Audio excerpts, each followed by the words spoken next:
Hello everyone and welcome to another episode of the Product Coalition podcast. This is the third in the Sydney-based series of product management podcasts. I'm joined today by Anthony Murphy. Welcome. Yeah, welcome. Great to have you here. Yeah. It's going to be good. Today we're going to be chatting about ethics in product, which is going to be awesome. I'm looking forward to that. But before we do, I want to give a shout out to Brainmates, who's the Sydney location sponsor for Product Coalition for this podcast series. Brainmates is a product management training and consulting team in Australia, New Zealand and Denver, USA. Find out more about the Brainmates 3-day course for product folks on the 9th of December in Denver at www.brainmates.com.au. If you've just discovered the Product Coalition, welcome. Thanks for joining us. We're a global product management community that started out as a publication called productcoalition.com. Product Coalition has since grown to 5,000 product managers over on Slack, and you can grab an invite at productcoalition.com if you want to join us on Slack. If you want to watch this podcast, visit YouTube and search for Product Coalition and give us a follow there. And we're 100% funded by community support. So if you'd like to support the podcast, the publication, or the Slack community, you can buy me a coffee at buymeacoffee.com/productco. Anthony, welcome. Yeah, thanks. Great to have you here. I'm really enjoying chatting to Sydney people. It's weird. It is a different vibe chatting to Sydney people to Melbourne people, and it's all product management. Yeah. But it's really good. We're going to be chatting today around ethics in product. I love this is a completely different angle. So going to get stuck into that. But before we do, much like the Melbourne series, Sydney series, I've gone pub quiz for the questions. So are you, out of interest, you born and bred Sydney? Yeah. I like Blue Mountains, so like west of Sydney. Right, okay. All right. Well, this is going to be a good test of your local knowledge then. Although looking at the question, you got some easier ones, I must say, I think, than some of the other guests. But we'll see how we go. Okay. And this is all on the assumption that my internet source is telling truth. So, top 6 languages spoken in Sydney. Wow. Top 6. English has got to be one of them, right? Yep.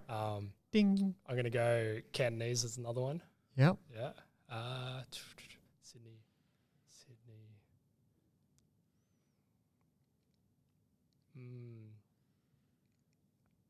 Indian?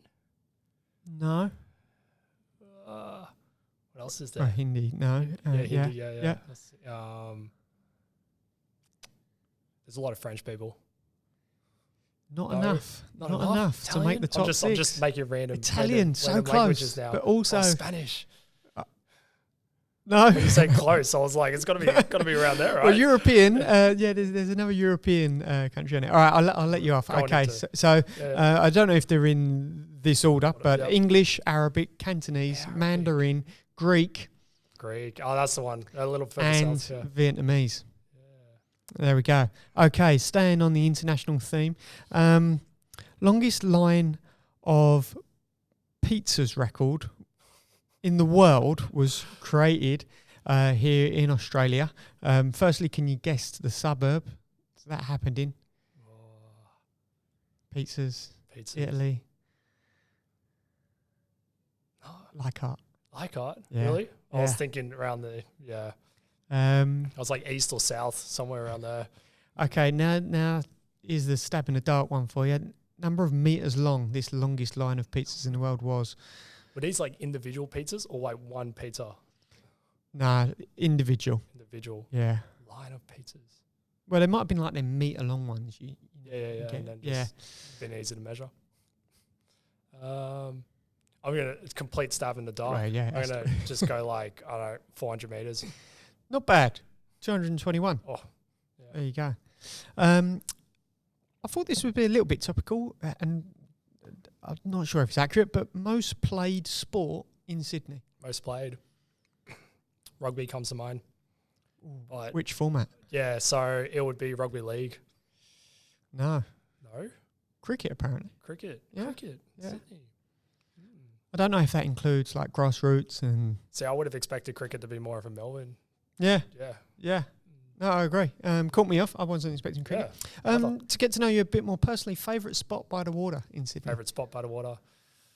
Oh, it's got to be the Rocks down in Sydney. So near Circular Quay, across the side. Just because don't feel like you're in the city anymore. Awesome pubs down there as well. Favourite pub?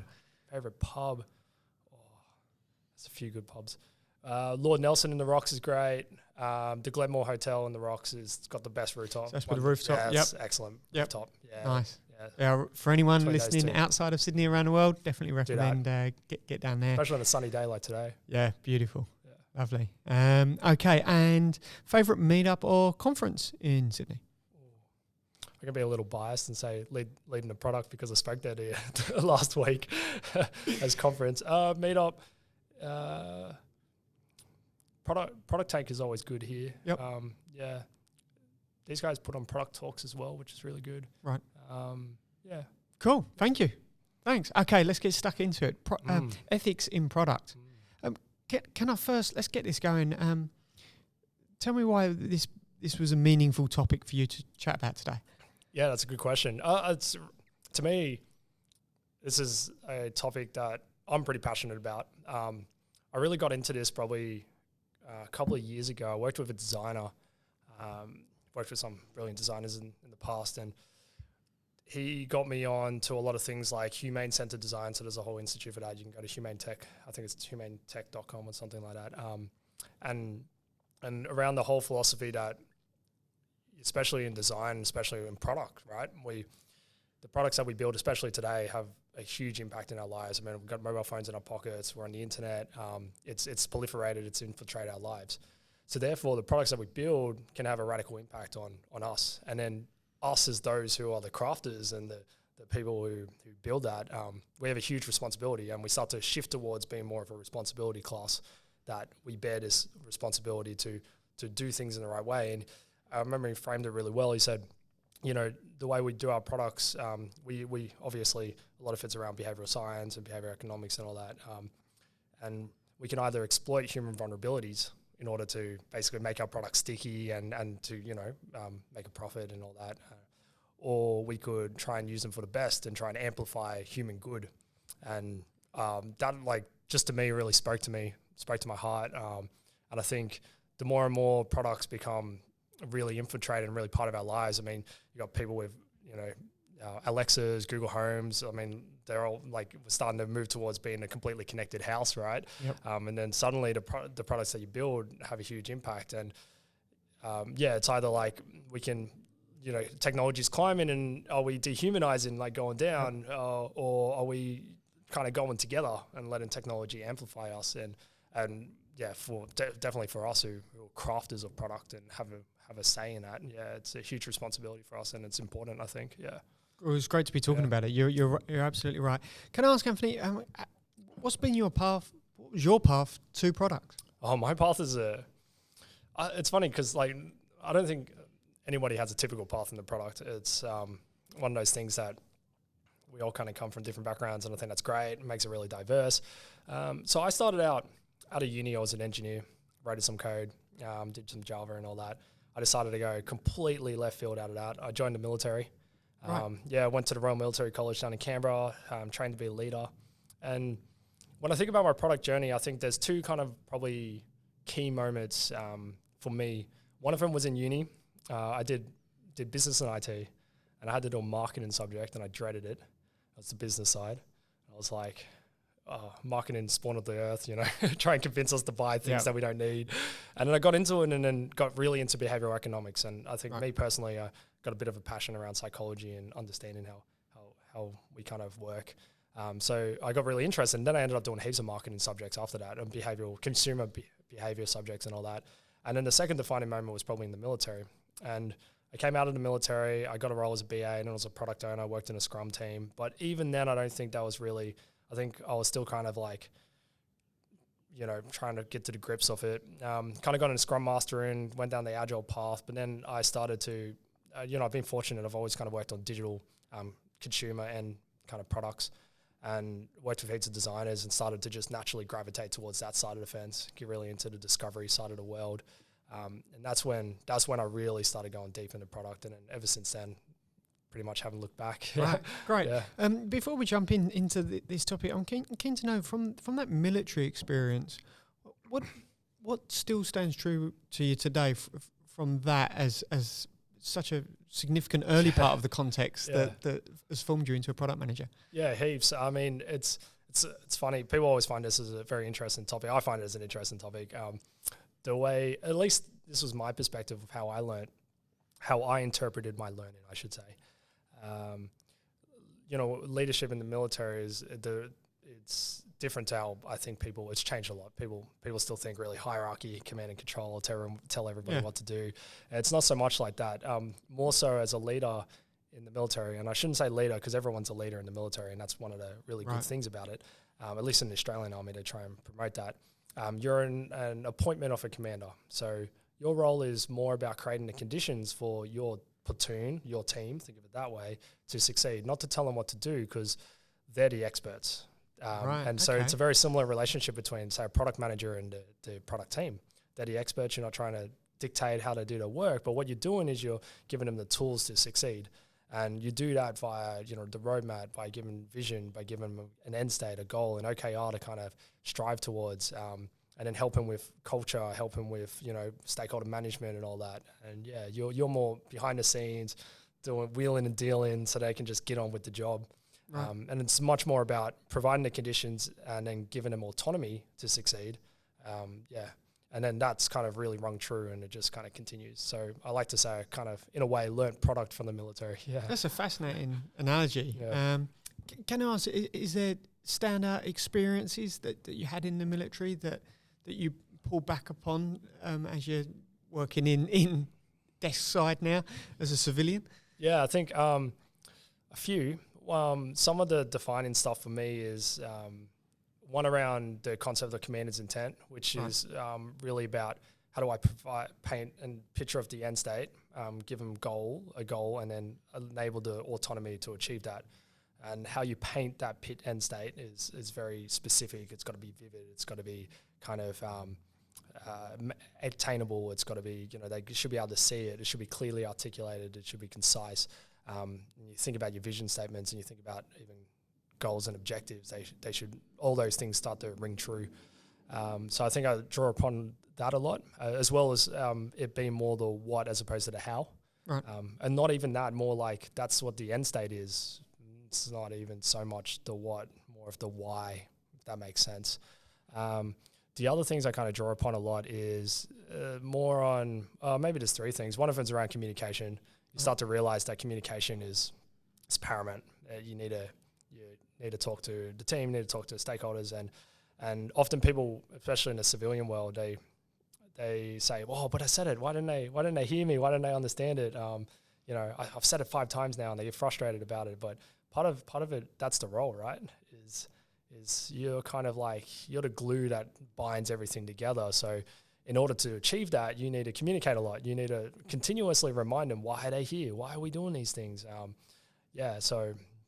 draw upon that. And the third one that I was thinking of was around more just the kind of leadership practices around how do I build rapport with somebody? How do I build respect and all that? Right, There's okay. a few little tricks of the trade that kind of pull through there. I can also, and forgive me for running with assumptions here, I can also assume that in the environment of the military, in either an exercise or in the heat of battle, as an individual and as a leader, there's so many variables outside of your control. Oh yeah, absolutely. Yeah. Wind, rain, weather conditions, the enemy, the game you're trying to win, essentially. Is some of that sort of conditioning of that you're going to get unexpected things come left field helped you along the way as well? Yeah, I think so. I definitely builds resilience and just makes you understand that uncertainty. We talk in the military, when you learn warfare theory, such a thing, you learn about like the enduring features of war, and one of them is essentially uncertainty or chance. Right. And sometimes people put in the phrase of the enemy gets a vote, but also the weather gets a vote, the terrain gets a vote. You're always going to get the unexpected, and just to be able to accept that and also learn how to deal with it. And I think that's where autonomy and not dictating and painting a clear picture of the end state kind of comes into it, because you're inevitably going to run into hurdles. But the more you allow the people who are the closest to the information to make a decision and get around that hurdle, that's how you that's how you succeed. That's how you get to the goal. Not one person in a tent, which, was once upon a time, like World War I and stuff. You think about that. One person in a tent making all the decisions, or people on the, frontline being like, this is ridiculous. Why would we do that? Yeah. So we learn from mistakes. That's for sure. Yeah. Well, in that instance, very expensive mistakes. Yes. Okay. Let's jump into the topic. This is awesome. Thank you. Ethics and look, I suppose let's go really high first. Yeah. Why is it important in product, and how do you see it generally shaping product landscape as it is today? Yeah, for sure. I mean, I talked a little bit about some of it too, and I guess just to tie the two topics together a bit as well. Ethical decision making and ethics and leadership is kind of a lot of that I learned in the military too. They teach you the difference between ethics and morals and how to make ethical Do you mind decisions. just explain that? Yeah, sure. I tell you what, a couple of months ago, I was looking at a decision framework, and I needed to make sure that the decisions were both ethical, moral, and legal. Yeah. And I really, we use these words quite freely and easily, but I did have to Google a pure definition. Do you want to just talk for the audience for through sure. that? So ethical is usually a guideline. So ethical decision making is you are abiding by, let's say in a military context, it's like the Geneva Convention or the rules of engagement. From a product point of view, your ethical decisions is, am I going to get sued for this? Like, is it lawful, right? If you're working in a regulatory environment, is it, am I adhering to those regulator requirements, as well as what's, things like freedom of speech, and am I still adhering to the ethical guidelines that are actually set by government bodies and all that? Moral decision making is your own personal compass, right? So that's you. Nobody can tell you whether it's moral or not. People can tell you whether it's ethical or not because that's what you go to court for. But they can't. Moral is your own compass. So then this is where in the military, we talk about the 60-minute test. So 60 Minutes is a current affair program in Australia, for those who don't know. And basically it's like, well, how would this look? How would your decision look on the front page or headline 60 Minutes? And to give some context, it's like a sort of almost, I wouldn't say paparazzi, but they're taking the extremes of a situation and glamorizing it as much as possible for viewership. Yes, definitely, and then you got some probably more relevant, more relatable ones for people outside of Australia. Like you got the grandma test. Right. How would you be proud to tell your grandma about this? Right. Would it make it past her moral compass? So that's kind of like the difference. For sure. And within the world of product management, where are you seeing that have impact? Yeah, so I was talked about before how products are kind of proliferated into our lives, or it's having this huge impact. You see it already on the news. Instagram at the moment, or Facebook, I should say, is trialing hiding likes with started in Australia. They're starting to scale that, but that's in response to obviously a whole bunch of welfare for teenagers in particular. I'm not saying that it's only contained to them, but So you can see it's starting to have an impact. I know I see it myself. I'm like, am I always checking my phone? Why am I pulling my phone out? I didn't do anything with it. I just looked at the time and I unlocked it. But that's already an addiction and a habit. So it infiltrates our lives. And the more and more that gets to the stage where it's not just our phones, it starts to become, our homes, it becomes our cars, it becomes how we use all that, then it has a real impact. There's a real causation between those products and how we use them and the impact on people's lives. Yeah. I recently read that, and I believe it was Australian households, that it's in total number of, in the average Australian household is 13 devices connected to the internet. And so I actually sat down. Yeah, I'm counting mine now. Let's do a bit of data analysis on myself. And I was about 13 or 14. Yeah. It was very surprising. Yeah, I wouldn't be surprised if I was close to that number as well. Yeah. And obviously the devices, the privacy that we give these devices it feels like is opening up more and more, particularly with the smart assistants or the home assistants listening and obviously over here in Australia you can now do the phone calls through the smart assistant through Google Home, etc. So for you, where are you seeing the lines start to cross, I suppose, with regards to ethics? Yeah, so it's really hard to give a direct answer to that, but I guess on a whole, we are, because these things are infiltrating our lives. We're starting to just become more savvy around it, right? And we're starting to move into a class of people where, we're becoming more sensitive about privacy. We start to ask the questions, hey, is that recording me in the background? Yep. Why is it? Why should it? And not to say that that's crossing a line. I think that's one for either some legal body to decide. But I also just think it's also down to the individual. Some people are more forgiving. They're like, oh, I'm completely okay with it. I don't care. And other people, they see that as a crossing the line, right? They're like, that's too far. So, but I think those ones are probably an interesting one. I think listening in, you see that for sure. The other ones that I think are just really, not really maybe concerning, but you see gamification's been around for a long time, right? And the ability, that's a perfect example of exploiting human vulnerability, right? We get a dopamine hit, we want more of it, and we kind of come back for more. And people in the gambling industry has been applying this for decades, if not centuries, and it's starting to make its way into it was contained at one point in time because it was either on your console or it was on your computer. So you were confined to a certain space and a certain time that you could use it. Now that it's infiltrated its way into our iPads, our mobile phones, we're no longer confined to those things. So then these addictions become, I guess the impact is greater. Not to say it's any worse than before, but the impact is greater. So then therefore you've got to start to consider, that impact. Consumes more hours of our day. It certainly has greater bandwidth than ever before. In fact, I think this morning I was reading about Spotify have released a kids-specific version app of Spotify today. So something like that where we start to then look at the age and the impact of a product at certain ages. Let's talk through that. Spotify have built a specific app just for children. Yeah, there's a lot of that. Hey, there's you see that going around. I remember there's a bank that in the UK, I remember seeing it.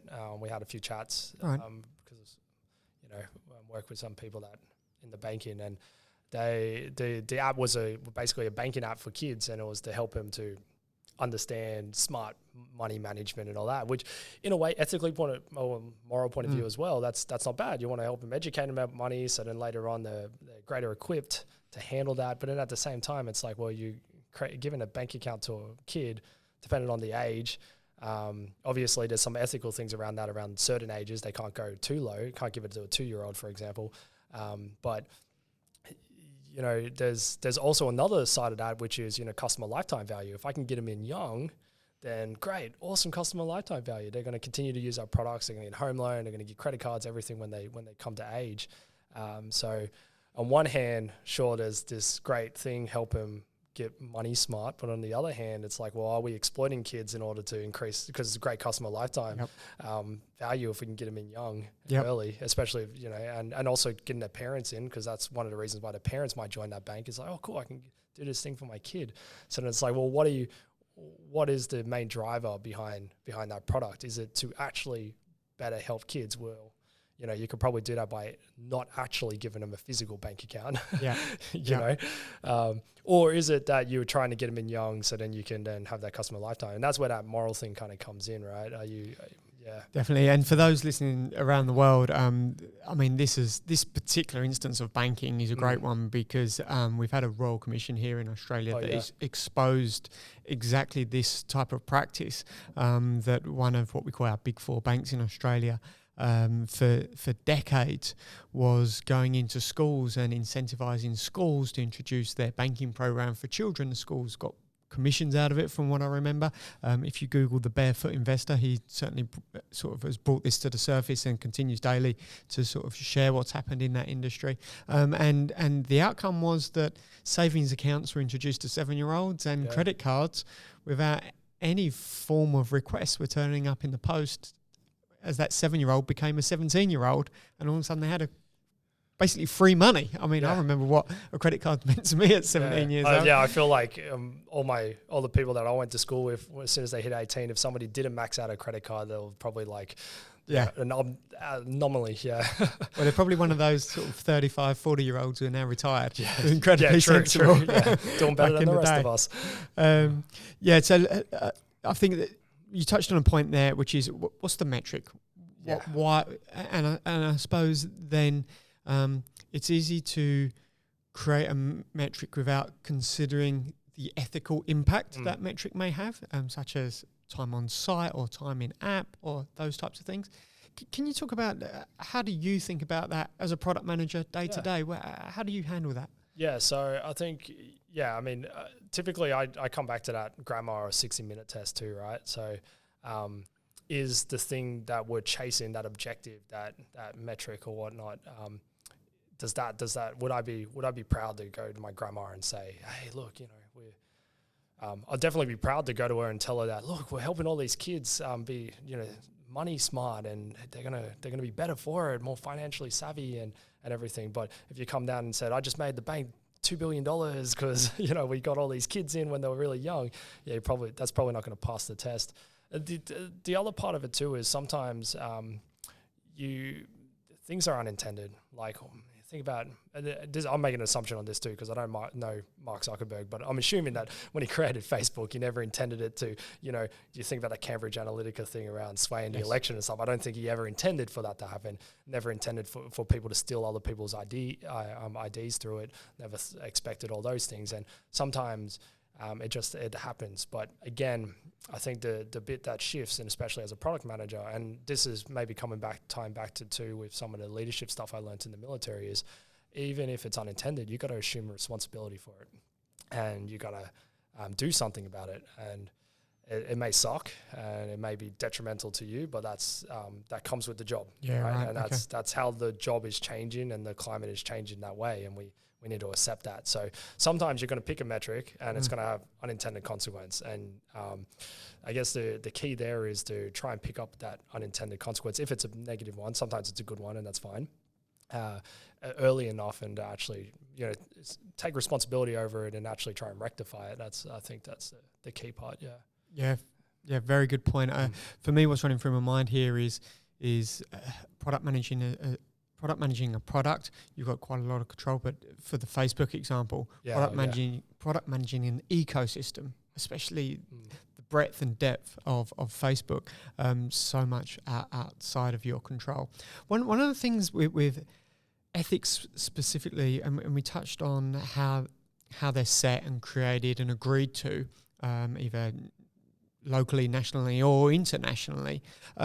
If I think about someone like Uber, entered Australia, lots of blockades by taxis, and people boycotting, people trying to surface them up as going beyond ethics and into breaking the law. But Uber still entered the country, and it could be argued that the ethics just weren't up to date with technology. What's your thoughts on ethics and keeping them up to date so that humanity does still get the best out of the technology that's available to us? When I think about the positive social benefit that Uber may have introduced to people using Uber, I appreciate if you're a taxi driver in Australia, you wouldn't necessarily agree with that. Yeah. That's it's definitely an important question too. Unfortunately, a lot of times with these types of things, they tend to be after the fact. We try and be as proactive as possible, but laws just naturally, by nature, have to follow suit. It's only until something happens that we actually manage to get people to sit down and have a conversation about it and actually amend the laws. I think as long as a whatever body, a government body and stuff, and as a society, as long as we're actually sitting down and reviewing them and changing them, I like to hope we're okay. And we still maintain to get the benefits out of it. But to be able to proactively be like, somebody's going to do collaborative consumption around ride sharing and that's going to come into our country in like the next 2 years, like you can't predict that, and that's just the nature of the beast. I'm just wondering, maybe regulatory or legal bodies need more product managers. Yeah, definitely. Bring a product mindset to regulation and legal setting. This has been great, Anthony. Yeah, thanks. Really enjoyed talking about something different for product management. Yeah. Had good fun? Yeah. Time's flown as well. Yeah. It's been Talk awesome. all day. Yeah. No, but let's set up another another recording. Yeah, definitely. This has been great. Thank you to yourself Yeah. for joining me here in Sydney. Thank you to everyone watching on YouTube or listening on the podcast. And a special thank you to BrainMates as the location sponsor here in Sydney for me recording all of these recordings. I look forward to sharing another guest with you all very soon. Thank you very much. Thank you.